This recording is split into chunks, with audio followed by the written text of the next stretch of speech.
Hi everyone, welcome to Engineers James Math Tutorial channel. So in our last video, we talked about the differences of variables, constant, and coefficient, and how to identify each one of them when there's a given mathematical expression.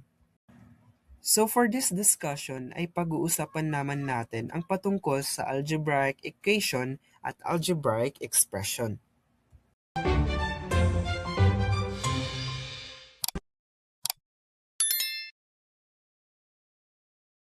When we say algebraic expression, it simply means that it is composed of numbers, variables, and operations. It is a collective of these things.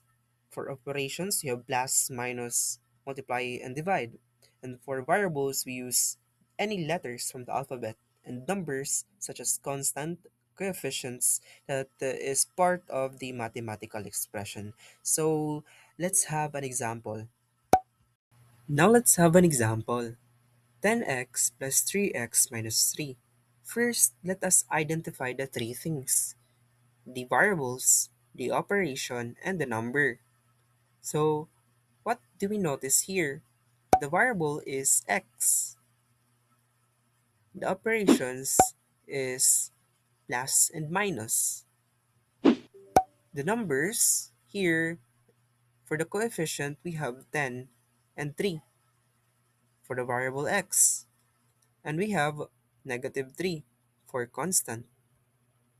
Paano natin na-determine na constant siya? It's because wala siyang katabing variable. Ngayon pag-usapan naman natin ang patungkol sa algebraic equation. Pag sinabi nating algebraic equation, ito ay nagko-consist ng algebraic expression na mayroong equal sign. Ang goal ng algebraic equation ay hanapin ang value ng variable.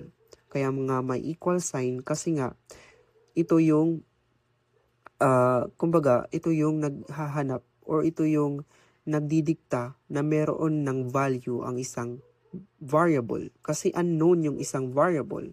Tama ba? Kapag unknown ang variable, it means hinahanap natin ang kanyang value. So let's have an example. 2x plus 6x is equals to 8. Now what can we notice here? So meron tayong like terms. Pag sinabi nating like terms, ito yung terms sa algebraic equation na mayroong similar na variable. So in our case, meron tayong similar na variables na x. Ang gagawin natin dito ay siko-combine natin sila kapag pareho yung variable nila at pareho yung exponent nila. Yung operation nila dito, ano yung operation natin? Plus. Tama. So pag sinabing plus, i-add natin silang dalawa. So bale, 2x plus 6x. I-add lang natin yung coefficient nila at ikakopy natin ang variable. So 2 plus 6 is equals to 8.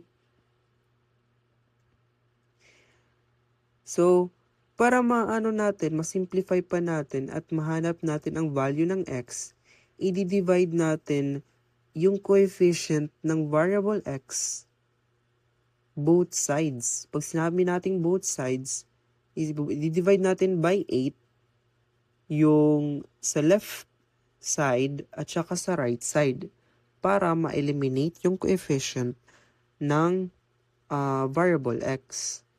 At ang kakalabasan nito ay equals to 1 since 8 divided by 8 is equals to 1. I hope you learned something. Please subscribe and don't forget to like this video.